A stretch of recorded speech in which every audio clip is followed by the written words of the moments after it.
பன்னீர் டிக்கா, அப்புறமா புதினா சாப், மலாய் சாப்.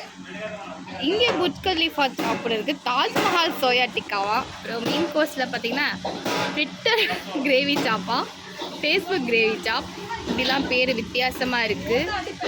ஸோ காம்போ இருக்குது, ரோல் ஐட்டம்ஸ் இருக்குது. பிரியாணியில் பார்த்திங்கன்னா ஏதோ சுனாமி பிரியாணியா அப்படி என்ன இருக்குன்னு அதில் தெரியல. நான் ஐட்டம்ஸ் எல்லாமே இருக்குது. ஸோ இது பார்க்குறதுக்கு பார்த்திங்கன்னா அப்படியே சிக்கன் கிரில் மாதிரி இருக்குது. ஆனால் இது வெஜிடேரியன். இது வந்து சோயாலேருந்து தயாரிக்கிறாங்க. சாமி சாப்பிடும் இடம் இருக்குது. சூப்பராக வாங்க உள்ளே போகலாம். நல்லா இருக்குது.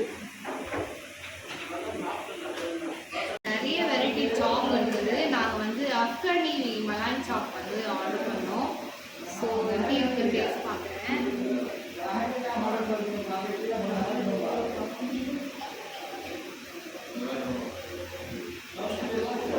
அந்த சோயாவில் வந்து பண்ணியிருக்காங்க, கொஞ்சம் ரப்பரியாக இருக்குது. ஆனால் வந்து டேஸ்ட் ஓகே, நல்லா இருக்குது. இங்கே நிறைய வெரைட்டி இருக்குது. நாங்கள் தெரியாதனமாக சாப்பிட்டுட்டு இங்கே வந்துட்டோம் சொன்னாலும் அது நிறைய ஆர்டர் பண்ண முடியல. ஸோ நீங்கள் இங்கே 70 ஃபீட் ரோடு ஜவஹர் நகரில் 70 ஃபீட் ரோடு, இது வந்து பெரம்பூர் ஜங்ஷன், பெரம்பூர் கிட்ட, பெரம்பூர்லேருந்து வந்தீங்கன்னா அகரம் ஜங்ஷன் திருவிக நகருக்கு கிட்ட பக்கத்தில் வந்து 70 ஃபீட் ரோடு. அங்கே வந்து இந்த டெல்லி மலாய் சாப் கடை இருக்குது. நிறைய வெரைட்டி எக்ஸ்ப்ளோர் பண்ணணும்னு நினச்சிங்கன்னா இங்கே வந்து ட்ரை பண்ணலாம்.